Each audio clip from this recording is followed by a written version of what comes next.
जय हिंद। आज हम लोग भारतवर्ष में चुनाव के आखिरी पड़ाव पे खड़े हैं, यानी परसों 1 जून को चुनाव का 7वां चरण संपन्न हो जाएगा और चुनाव के हर चरण का अपना अपना अलग अलग महत्व है। तरह तरह की बातें, तरह तरह के लोग, तरह तरह की विचारधारा चुनाव के प्रति नीति निर्धारण का, देश के प्रति नीति निर्धारण का, पर हम लोग का तो बस एक ही पैमाना है, एक ही चश्मा है और वो है राष्ट्र निर्माण का, राष्ट्र विकास का। ये अवधारणा, ये पैमाना हम लोग का कभी नहीं हो सकता कि हमारे राष्ट्र के प्रति कोई इस तरह की भाषा बोले जिससे राष्ट्र के टुकड़े हों,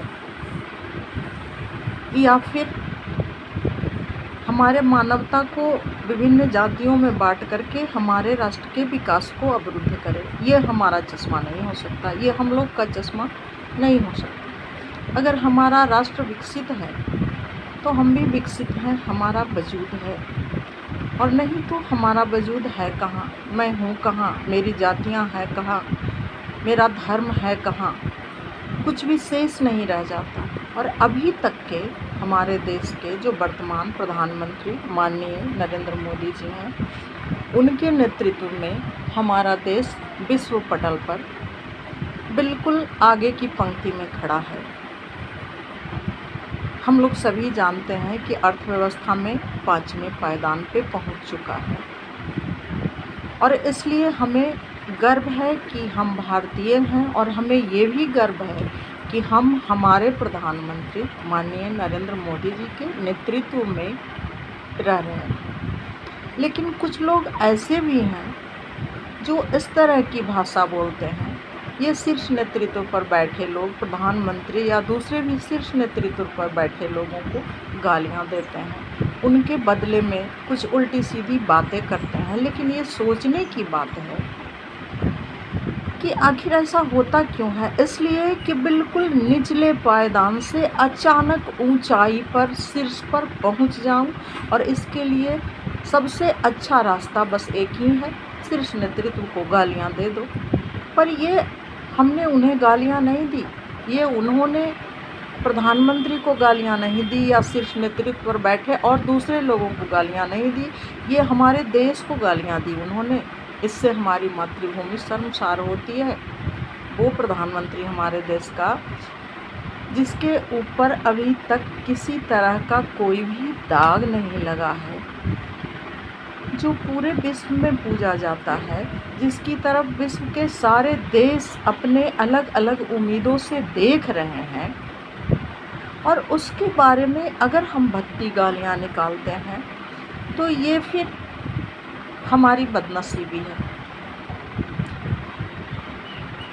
हमारा देश अभी जिस तरह से विकास कर रहा है और जिस तरह से लगातार आगे बढ़ रहा है, जिस तरह से देश के सारे लोग इसके तरफ उम्मीद से देख रहे हैं, इससे ये स्पष्ट हो जाता है कि अभी हमारा देश ही नहीं बल्कि हमारे देश का नेतृत्व भी सशक्त, गौरवशाली और सक्षम है हर डिसीजन लेने में। हमारे देश के प्रधानमंत्री या और भी शीर्ष नेतृत्व जिनको हम गालियां देकर शीर्ष पे, टॉप पे पहुंचना चाहते हैं, वो मात्र एक इंसान नहीं है, वो हमारा भारतवर्ष है। उसकी गौरव, उसकी गरिमा, उसकी बोलचाल, उसकी एक एक बात वो भारतवर्ष की भाषा है, वो भारत के 144 करोड़ लोगों की भाषा है, और हम उसका अपमान करते हैं, हम उसे गाली देते हैं। फिर हमारा वजूद कहीं नहीं है, हम कहाँ हैं, कौन है, कौन जानता है हमें? कोई नहीं जानता।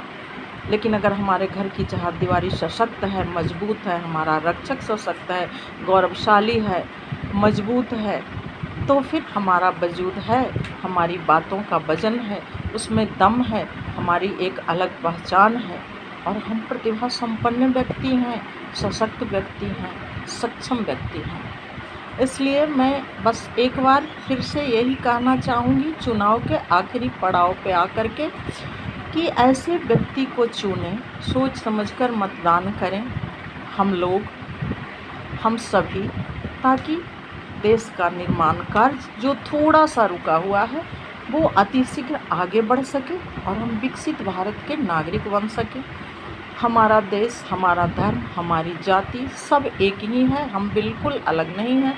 और वो है हमारा गौरवशाली देश, हमारे गौरवशाली प्रधानमंत्री और गौरवशाली 144 करोड़ जनता।